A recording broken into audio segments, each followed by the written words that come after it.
Morning, everybody. Thank you. Good to see so many faces. I'm Nathan. I'm one of the board members for Gaston. Been on the board for about a year and a half. Looking forward to being back in person and seeing everybody face to face, but still having the option for virtual. Our Aspen representative back there told us we're the second chapter to offer a hybrid event. So looking forward to serving everybody and meeting everybody where they're at so that we can try and help wherever we can. But I have the pleasure of introducing our first speaker. Her name is Laura Van Althuis. She is a registered dietitian and clinical research coordinator at Duke University Hospital. In this role, she works as an inpatient clinical dietitian. She is the primary study coordinator for Dr. Paul Wishmeyer's Past Due clinical trial, which provides metabolic cart guided CPN to abdominal trauma and surgery patients. Laura received Aspen's New Practitioner Award in Research in 2022 and is currently pursuing her master's degree in healthcare administration. In her free time, Laura enjoys spending time with her husband, family, and friends, training for her first 10K, and being an active church member. She'll be presenting on Indirect Calorimetry, How Can I Measure Up? Welcome, Laura.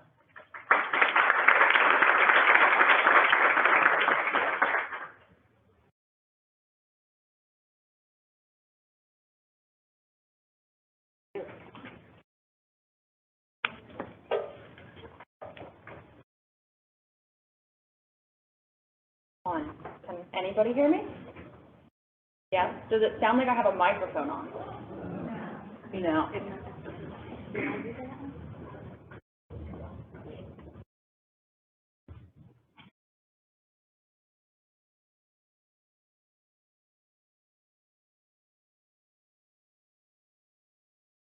How about now?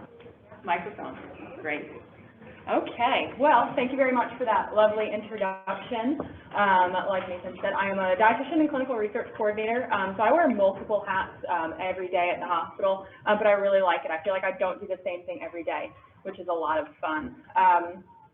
So as a clinical dietitian, I'm in the ICU and step-down units, and as a clinical research coordinator, I screen our ICU. I consent participants into our clinical trial, in which we're using metabolic carts to guide TPN provision during the early stages of critical illness, and then once those individuals come off TPN, giving the dietitian calorie recommendations for nutrition provision thereafter. So right now I use metabolic carts in the research role, but not presently as a clinical service. Can I see a show of hands? Who's a student in this room? Wow, that's a fantastic representation. All right, fantastic. Has anybody used indirect calorimetry before or a metabolic cart? I see a lot of head nods. Can I see hands? That's amazing. That's great. I'm really happy to hear that. I think this is a really cool tool that I like to be in the dietitian's toolbox. Since I only use this in research and I don't use it in clinical practice, I actually want to start with a story and a scenario of when this wasn't in my toolbox. So I kind of want to bring you into my train of thought. About 2 weeks ago, it was a Thursday, so I was doing clinical practice at Duke, and I'm covering a step-down unit in which I hadn't covered before. And I get a page from the nurse practitioner saying that the nurse, upon doing a turn for this patient, felt like they were heavier and they had gained weight. So I looked into the patient's chart, and I noticed they had been at the hospital for years, actually. They had suffered noxic brain injury. They were a trach and peg. And I looked at their admission weight, as we all do. I looked at their current weight, and there was a significant difference in their weight. And this is a controlled calorie provision scenario. So as the dietitians, we're kind of owning this in a way. So having worked in critical care a lot, I'm always reluctant to acknowledge true weight gain. I'm like, probably fluid. All right. Oh, the bed weight was inaccurate. That was wrong. So I had to ask them to respectfully get a lift weight on this patient and zero the bed too, because I'm like, they're here long term. We're going to do best practice and we're going to do the right thing and really see what this weight gain has looked like. So upon getting that reading, there was about a 5-kilogram difference, all right, but they had still gained weight. So I'm like, okay, where do I go from here? I'm kind of running through my head all those tools we have in our toolbox, right? So the Penn State equation, I'm like, all right, well, they're on a vent, I have minute ventilation, could do Tmax, this is great, but, you know, this is chronic critical illness. This is not critical illness. So I did not feel like the Penn State equation was good in that scenario. And I'm like, okay, what about our weight-based equations? You know, Aspen recommends 12 to 25 calories per kilogram. Where do I go? All right. At present, they were doing 20 kcals per kilogram for this individual. I'm like, all right, I don't really want to do a weight-based equation. Let's do Mifflin-St. Jeor. So I put all the information into Mifflin-St. Jeor, and I don't use an activity factor because I don't think it's appropriate in that situation. I'm like, well, I guess this is my answer, or is it? You know, can we have another tool in our toolbox for these controlled calorie situations where we can utilize indirect telemetry? And ultimately, I just don't want you to be in that place where I was about 2 weeks ago when I, as the professional and as the clinician, said, this is my best guess versus this is what they need, all right? So today we're going to talk about indirect telemetry and how can I measure up. Disclosures, or as my mentor, Dr. Paul Wishmeyer, puts it, alignments of interest. I have consulting and speaking for Baxter. All right, and our objectives today are threefold. First, we're going to understand the role of indirect telemetry in nutrition, prescription, and delivery in acute and ambulatory care. We're kind of going to speak to both entities. And then we're also going to compare our measured resting energy expenditure as determined, not done yet, by indirect telemetry to commonly used predictive energy equations. I don't want to spend a ton of time here because they're typically always different, all right, and we know that, but we are going to go over it. And then lastly, we're going to determine common barriers that clinicians face in obtaining a metabolic cart and present potential solutions too, because these machines are relatively expensive and they're hard to get into the doors of our hospitals. So we're just going to kind of have a conversation about that. All right, so as an outline, I'm first going to do an overview of indirect telemetry. I want to really break it down, all right? And then I'm going to talk about IC in acute, post-acute, and ambulatory care. And lastly, we're going to talk a little bit about overcoming those barriers. All right, so how do we measure energy? Well, there's two ways. One way is direct telemetry, in which is a measurement of body heat production. So we can do that by putting somebody in a very special room and figuring out over a period of time how many degrees goes up, and therefore we can figure out via direct telemetry how many calories they're burning. Well, that is not really feasible in our hospitals. So instead, we can use indirect telemetry via a metabolic cart, and we can measure gas exchange. All right, so that's pretty much the volume of carbon dioxide that we expire and volume of oxygen that we inspire. By capturing those volumes and putting it into an equation, we can figure out what resting energy expenditure is, okay? So now I'm going to talk a little bit more about how we can capture accurately the volume of inspired oxygen and expired carbon dioxide. All right, so we have three modes of indirect telemetry. One being the ventilator. My colleagues and I joke that this is kind of the easiest means of indirect telemetry. With the machine that we use, we get respiratory therapies assistance to disconnect the vent, put our sample lines in, reconnect the vent. We run the test for about 10 to 15 minutes, and we're able to capture resting energy expenditure. We get some variability in these studies. We're going to take a look at what that might look like in a few slides after, but that's our ventilator mode. The canopy mode, or a hood, I actually like to call it the astronaut suit, can be used as that little bubble that we see in the section below. And we use a veil with that as well to try to encapsulate the patient to, once again, capture all of that breath. The last mode is a mask, and there's actually, to my knowledge, there's just one type of mask that's manufactured that can capture this breath. And there's a turbine at the end of it, which is not pictured here, that based on how fast that turbine spins, we're able to understand the volumes of that expired carbon dioxide and inspired oxygen, all right? So those are the three modes that we use. All of them have their pros and cons. It kind of just depends on your clinical discernment, whether you're going to do a canopy or a mask for somebody who is not on the ventilator. All right. The biggest thing to take away here is that air leaks equal inaccuracy. Okay. If I'm not capturing all of the carbon dioxide that somebody's breathing out, that is not being put in this equation here, and therefore they might have a lower resting energy expenditure than we had previously thought. Okay. So now we're going to look at an example output of indirect calorimetry. Okay, so to start here, it's big enough. Okay. You see two lines, a blue line and a red line. The blue is oxygen and the red is carbon dioxide. You might see dots along this graph, and every 30 seconds, our machine takes a measurement. Okay. Now these are going up and down, these lines, and that shows variability within our test. I've had tests that we get it goes straight across, all right? So very low variability, which means that the patient is breathing at a very similar rate at each breath, at each time point, we're capturing this information, all right? So this test has a little bit of variability. We also show respiratory quotient and calories on this. So as you can see in the green, we're seeing calories, and that's going up and down too, because our VCO2 and VO2 were going up and down previously, and our respiratory quotient changes as well.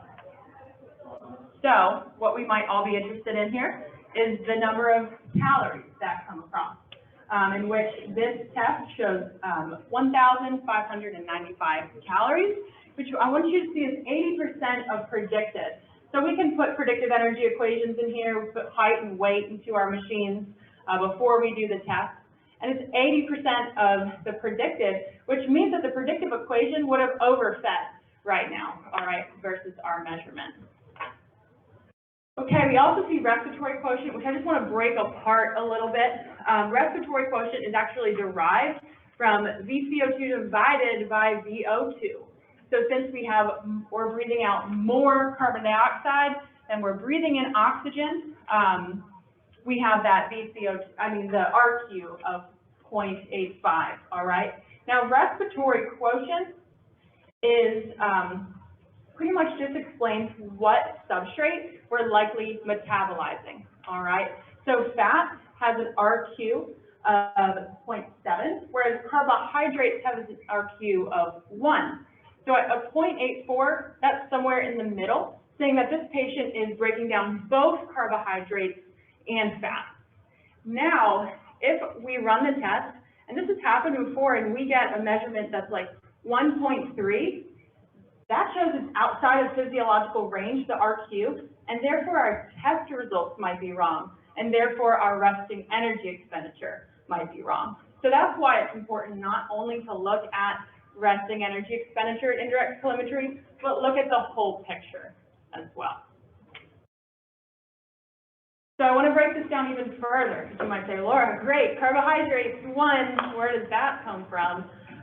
So I opened a textbook from biochem and found this combustion equation, which shows carbohydrate metabolism. You put in carbohydrates and oxygen, you come out with carbon dioxide and water, all right? So since there's 6 oxygen on one side of the equation, 6 carbon dioxide on the other side of the equation, that's why it's 1, all right? This is as far down as we're gonna go, okay? I'm gonna bring this back up. That's how my brain works. I need to just understand the whole thing. Other things we can get from our output are minute ventilation, all right? Which is simply the tidal volume multiplied by respiratory frequency. All right, these tests also tell us a little bit about what our ventilators should be telling us too. We're reading FiO2, which is the fraction of inspired oxygen, and we're right about around 40 here. Okay, I never quite see our FiO2 exactly match the ventilator settings, But this shows that our metabolic cart is measuring properly towards what our ventilators are showing, which is the FiO2 40. All right, you can also see the average interval and the total duration of the test there. All right, so you might say, Laura, this is great, indirect telemetry, but aren't there so many patients that we can't do this on? All right, so I want to talk a little bit about that. First being ECMO, this is something that you really cannot have a patient on and do indirect telemetry because there's unaccounted for exchanges of carbon dioxide and oxygen. All right, I have a little asterisk because I'm going to show a paper about that in a minute. Also, chest tubes with air leaks. That is something else that you cannot have because we know that air leaks equal inaccuracy. All right, FiO2, that's greater than 60. And what I don't have on here is if our PEEP is greater than like 14. That's something else that is just not really indicated for a test. And that's also somebody who's just very sick from a respiratory standpoint too. So they might have settings that approach these numbers in their vent settings. You go to respiratory therapy and you're like, hey, can I do indirect telemetry? And they're like, no. You know, we want to maintain the PEEP in this individual. Supplemental oxygen that a patient cannot be taken off of is also a contraindication to indirect telemetry. So you're like, oh, they're great, it's off the vent, you know, let's say they're a lung transplant patient, I want to do a mask on them, but they're on that like 2-liter nasal cannula that they just can't rid themselves of for 10 minutes. If they can, that's fine. Have we been in the situation where the primary team's like, yeah, they don't need it, and then we take it off and the nurse is like, oh, their stats are going a little low. Okay, we'll put that back on, all right.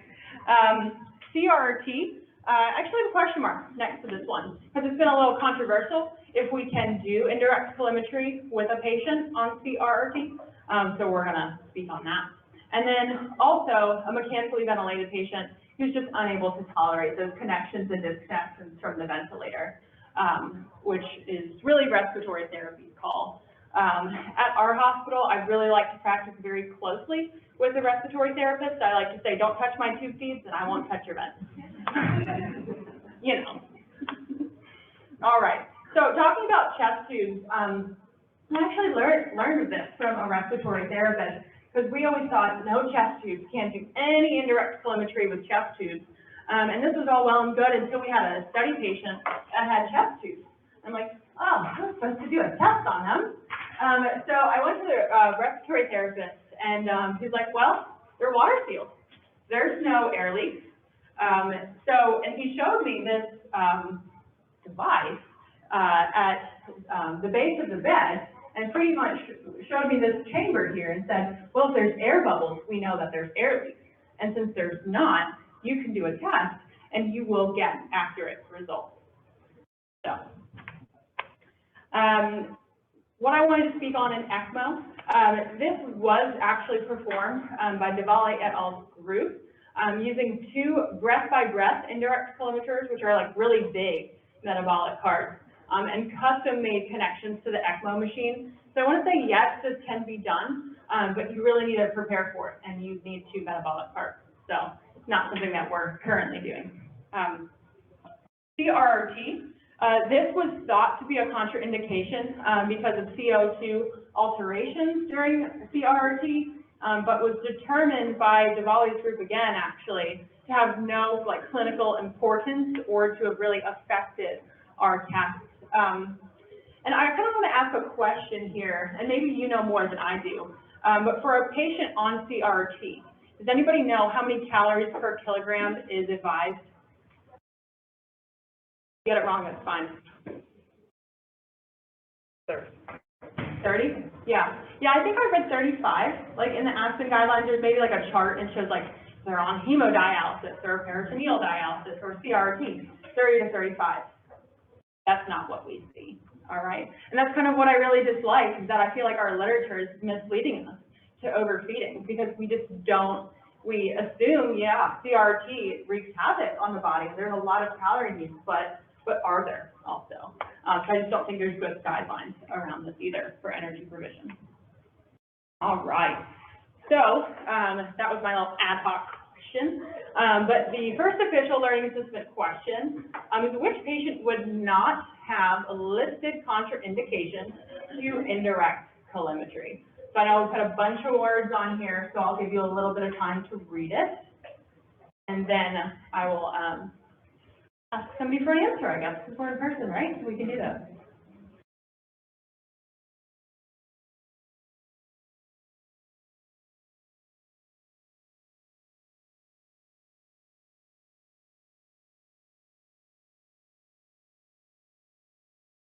All right, if anybody thinks they have an answer, they can be so brave and kind to raise their hand. All right, yes. 4. 4. And why do you feel like 4 is the right answer? Because for number 1, there's contraindications for ECMO. The CRRT, although controversial. For number 3, it is 60, but there's also contraindication if it's less than duration for ECMO. For number 4, oh, I see that FIO too for 50. So I changed my answer to 3 now. Okay, well, yes, and you got it right, yes. And thank you for kind of running through all of those. That was a great way to answer that question. So, yes, the FIO is 60, so that means that we can still do the test with no problems. They only have a consideration for ECMO. It's not like they that they deployed ECMO at that point, and we have that NG2 then. Right, number 1, they have ECMO. Number 2, they have that dependency on the nasal cannula. And number 4, respiratory therapy said it's a no-go. You know, maybe they just got that patient to a good and consistent rate, and they don't want to do that disconnection and reconnection. So very good, thank you. Oh, there it is. Okay, so now we're going to do a little bit of a case study here. Okay, so we have a 32-year-old male, status post emergent abdominal surgery, and his BMI puts him in the normal range.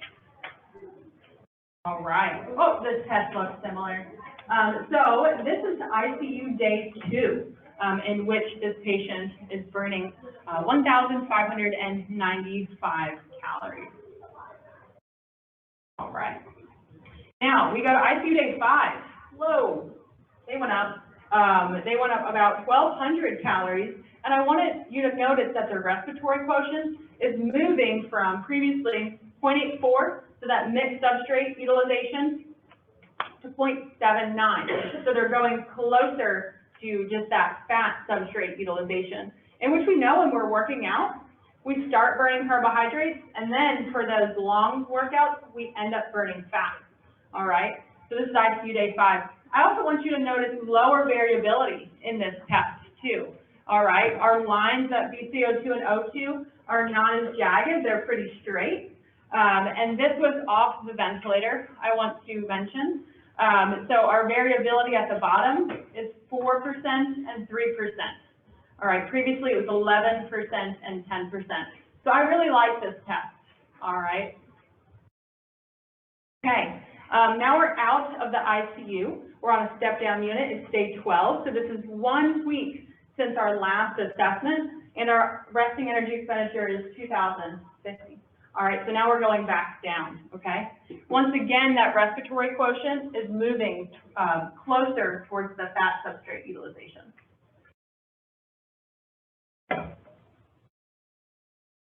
All right, so now I just kind of want to put this against the ebb and flow phase of critical illness chart that Culbertson et al.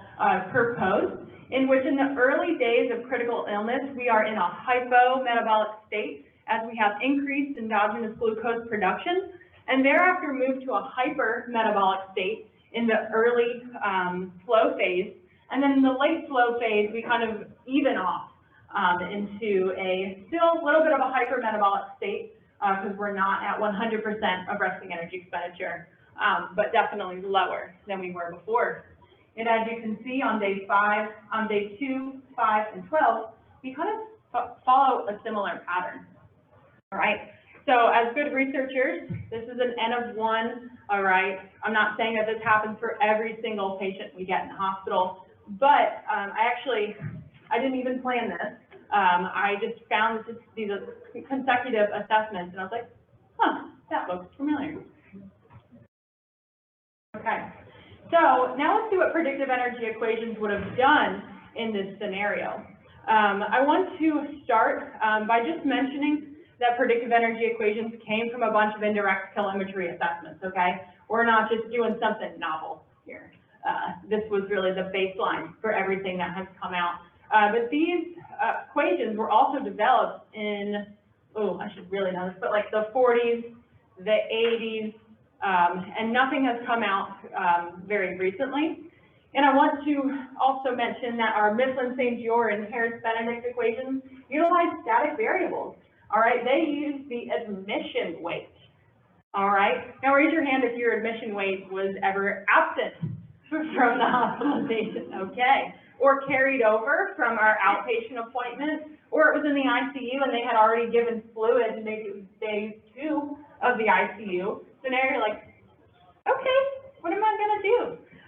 So then you start looking through the chart and other admissions and whatnot, but you're really just depending on one variable that might or may not be accurate here. Now, we have our Penn State equations, which use dynamic variables of minute ventilation and Tmax. So that's really great if somebody is on a mechanical, on mechanical ventilation, but they might go off mechanical ventilation right after their surgery too. We're not trying to keep people on ventilators for any longer than they need to be, and they might still be in a critical state too. So you can't really use this equation with these flashy dynamic variables for too long in the ICU. All right, so I put the little Penn State 2003Z was the appropriate equation to use for this individual on ICU day 2. And we have about a 300 calorie difference, okay? If we are enterally feeding this patient, we're gonna feed 70% of what this is. We might be getting to goal. So this might not be the end of the world, all right? We might not be feeding exactly 100% of what this is and achieve that in time. But there is a little bit of a difference. What I want to notice too is this is the only data point on here. I can't use the Penn State equation past this. Okay, so now I'm going to turn to Aspen and I'm going to say, okay, what is this new 12 to 25 calorie per kilogram static variable equation show me? And it shows this, in which, the first data point is within that, and then it just doesn't even touch the other data, okay? I also put the 30 range up there too. I honestly still use it every once in a while, and we might be approaching that 2,700 calories and last 2,000 calories with those equations. All right, here's Mifflin-St. Jeor. Man, that got the first one really well. Once again, nothing has quite touched that second equation. I mean that second reading. And then for lastly, day 12, we're underfeeding. But to be honest, for day 12, I don't have controlled calories either. So that's really just a recommendation. Be like, hey, you should eat 2,000 calories. That equals half of each meal in 3 inches. Try your best. All right, and then here's Harris-Benedict. Oh, we'll give Harris-Benedict a slide a day. Okay. All right, so for our next question, the ebb to early flow phase is characterized by which type of change in caloric expenditure as proposed by Cuthbertson et al. So to recall your memory, this was that chart that we saw. There's a lot of big words in here, sorry. All right, feel free to raise your hand when you feel like you know the question, the answer.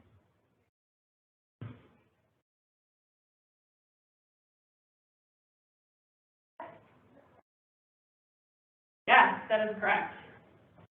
Yep, so we started real low at the beginning of critical illness, then we go real high in that early flow phase, okay? Hypocaloric to hypercaloric. All right. So now we're going to talk about the implications of this, continuing in the ICU, post-acute, and ambulatory care. So in ICU care, I like to use 100% of the resting energy expenditure, because it's great. Like, we have these machines and we are able to understand resting energy expenditure, but we also have to think, what do we do with this number You know, what clinical judgment do we impose onto resting energy expenditure? And in the ICU, when they're on the ventilator, I don't really put any additional factors on it, is what I'm trying to say. I do 100% of RE. All right.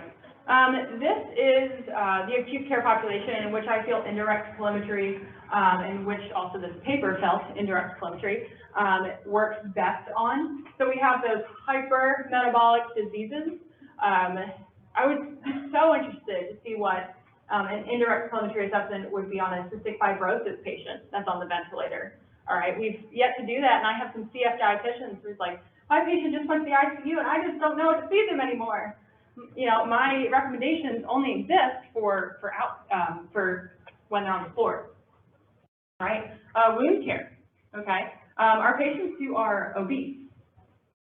All right, and then especially controlled calorie delivery, because I think it's well and great to understand what our resting energy expenditure is, but if we're not controlling those calories, or the patient doesn't have a desire to eat or match those calories, it might just be a waste of time. All right, and how often do we measure? For our studies, we're following every 3 ± 2 days. It's important to have a little bit of a window because, I had an individual in the ICU and I'd be like, okay, it's time for your next mask.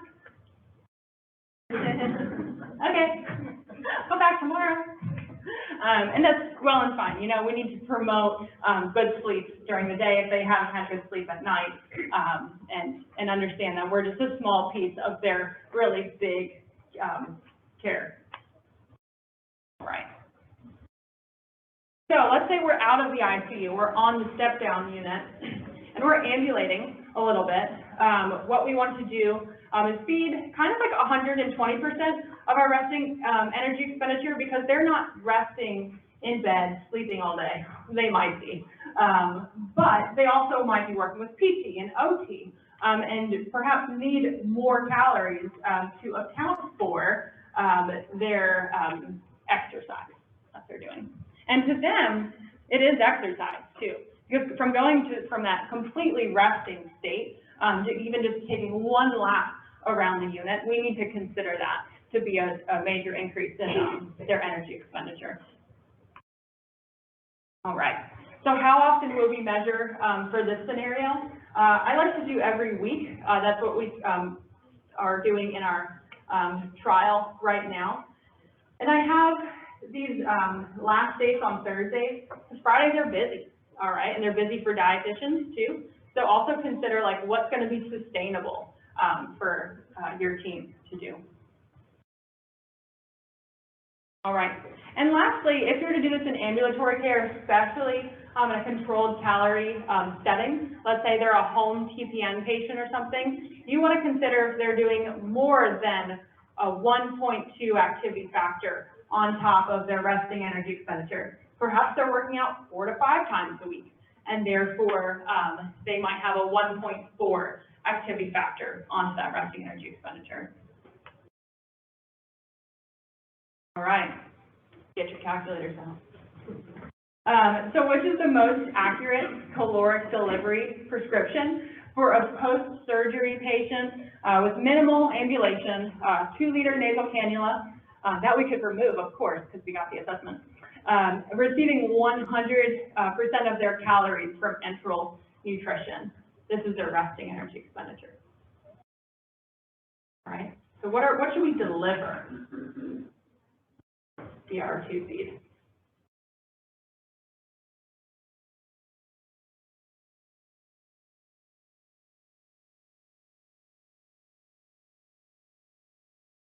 Yeah.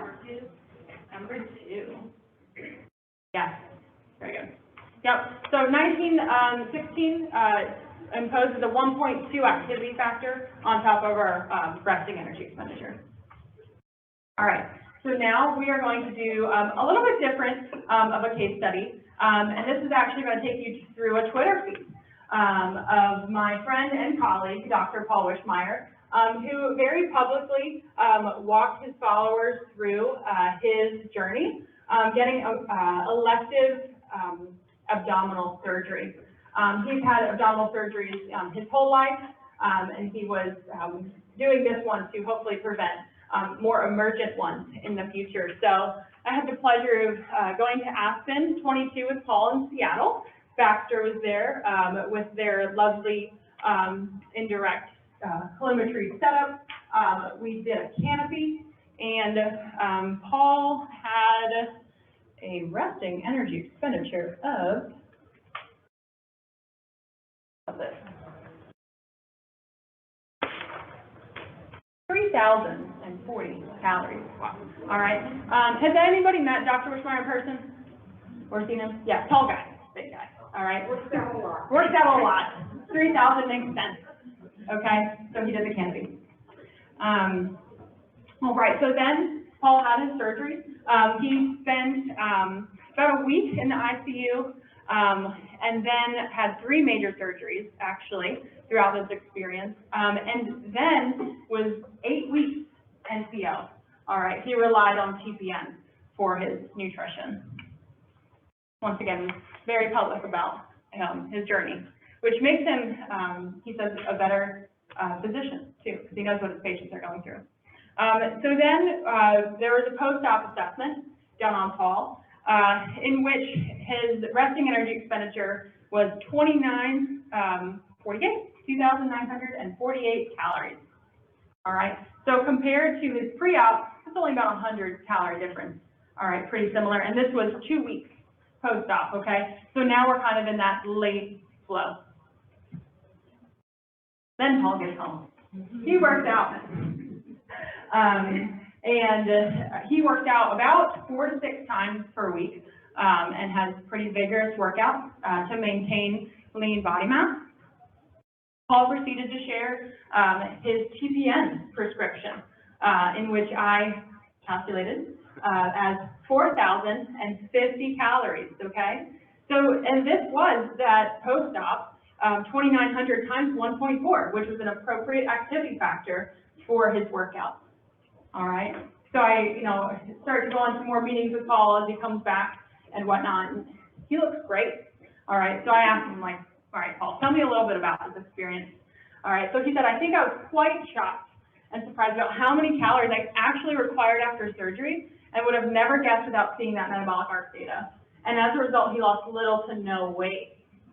3 abdominal surgeries, NPO for weeks, relied on TPN.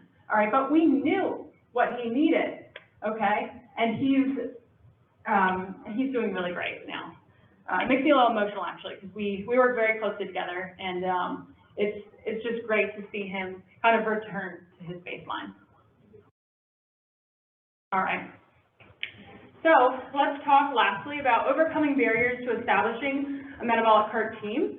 If any of you have questions after this and kind of want to talk to me one-on-one about barriers that you might be facing at your hospital, I'd love to talk to you about that, because we've faced them too. Like I said, we don't currently have a clinical team for metabolic cart, but I'm very passionate about it because of that story I told you in the beginning of the presentation, where I was just like, I'm the professional and I don't know.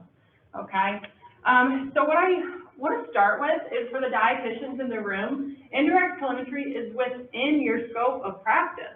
All right, so what I'm encouraging you to do is to, as Ashley Rossi puts it, who runs an incredible metabolic cart team at the Swedish Hospital in Chicago, she says, perform at the top of your scope. All right, so that's what I'm encouraging you to do today. Within our SBAR that we submitted to Duke Hospital, we also looked into the mission statement of our hospital, and I wanted to diversify the role of the dietitians within our scope to support that culture of innovation and excellence. All right, help us perform the best that we can. All right, so first, funding. That's a big one. First, it's important to look at kind of what discretionary funds that your department or hospital might have. I understand during COVID that our hospitals could have been just running in the negative too. So that's the posture that our CFOs have right now that we need to understand. I want you to look at the institutional grants that might be available. This is how actually Ashley Rossi got her metabolic cart team off the ground, utilizing an institutional grant. And also take a look at what research grants might be available.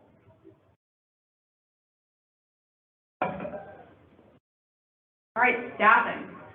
In order to determine staffing or maybe any FTEs that you might have to ask for, you want to first see about how many patients you can assess. So you could just kind of screen your ICUs to see what patients might be eligible. Do that for about a week, figure out how many patients that is, how many times you would reassess them. Assessments take us 20 minutes, I would say, between like calibration. We have to talk to other providers and team members and stuff. So just kind of determining how long your assessments take. And yeah, should you ask for an FTE, do it in your initial ask. All right, costs.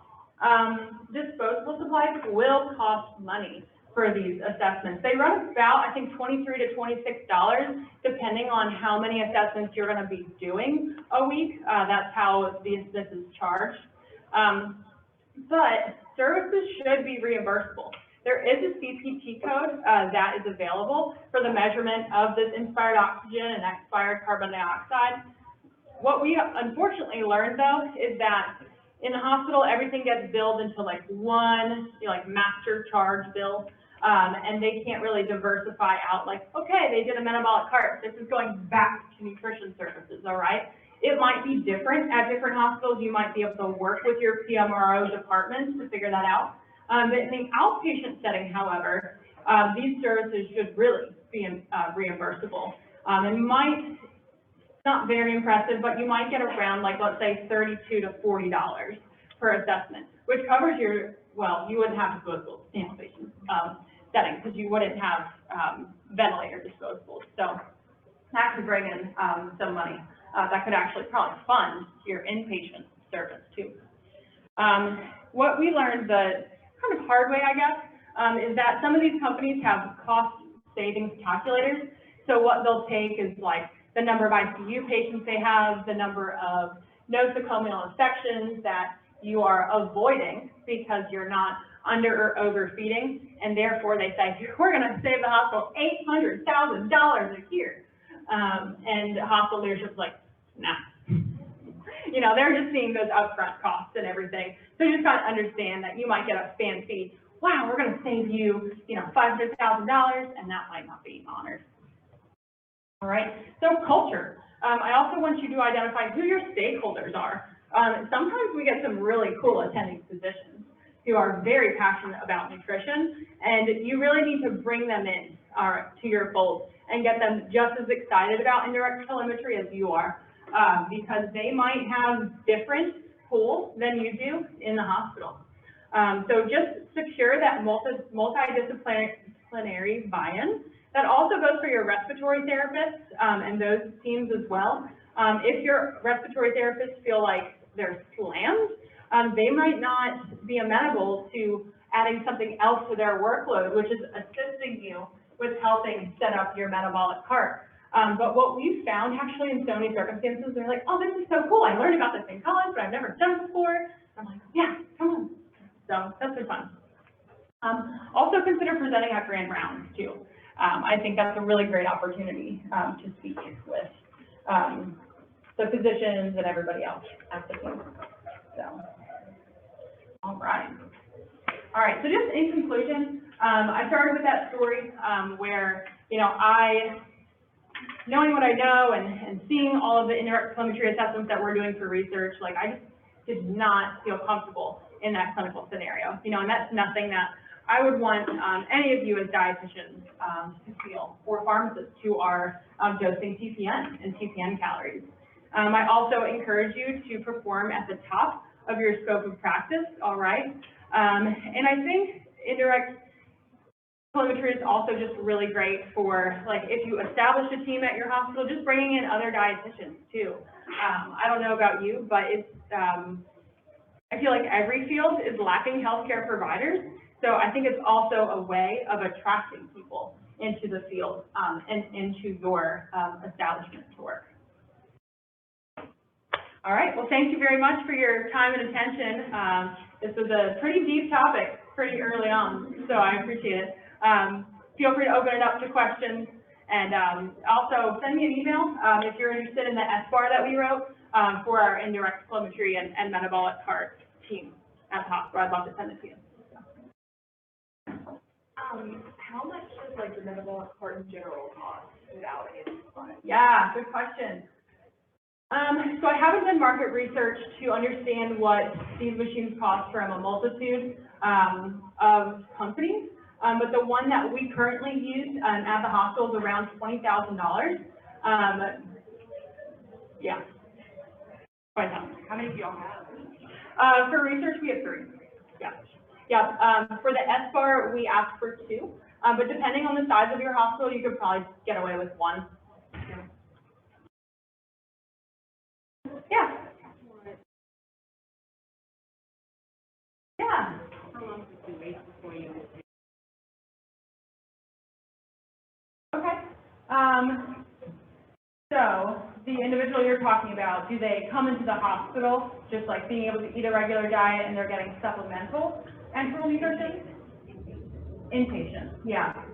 So I would get a measurement within kind of 2 days that they come in. And then if they are on that step-down unit, I would do it about every week, like 5 to 7 days thereafter. I think it's definitely important to capture for our like home TPN enteral nutrition patients, capture what it looks like near the end of their hospitalization too. Perhaps they're rid of that infection now, perhaps they're afebrile at that point.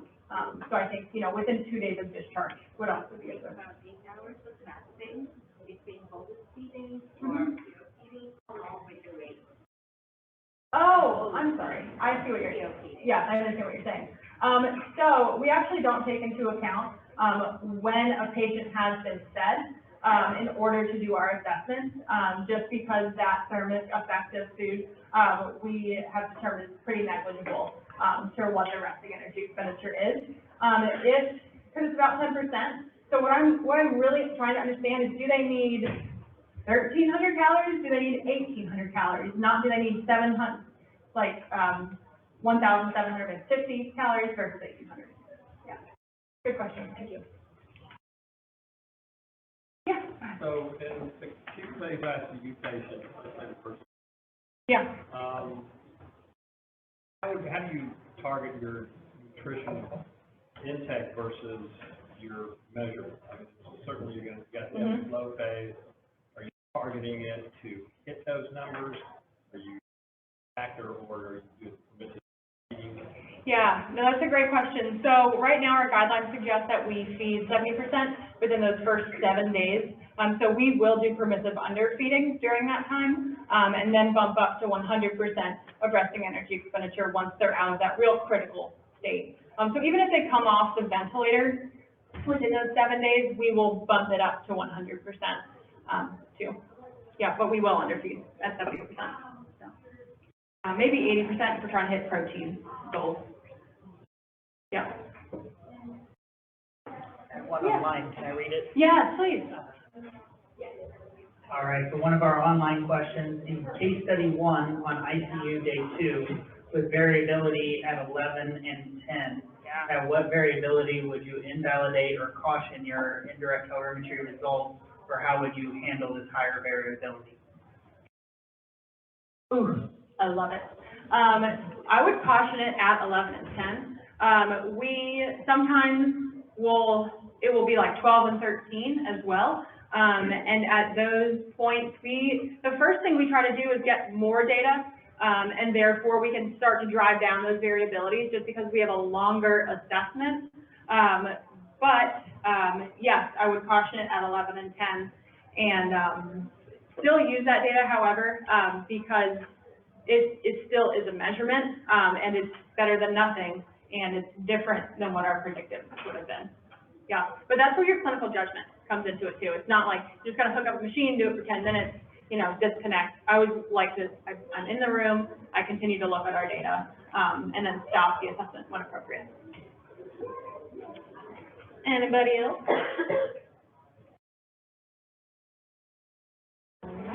Oh, yeah. Do you have a cutoff for the coefficient of variation? When you say, yes, this is a reliable study. Yeah, so our true goal is under 10%. However, we just sometimes can't hit that. If somebody is breathing over the vent, you know, or their ventilator rate is not set at the best rate for them. So what we're doing now is we've kind of bumped that up to 15. We very rarely have to, you know, go to that. But right, so goal under 10, but we also don't really invalidate anything under 15.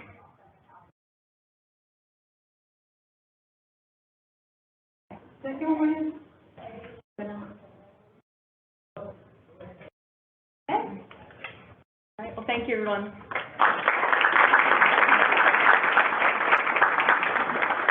Thank you. Yeah. All right, thank you, everyone. Thank you, Laura. Great presentation and great questions.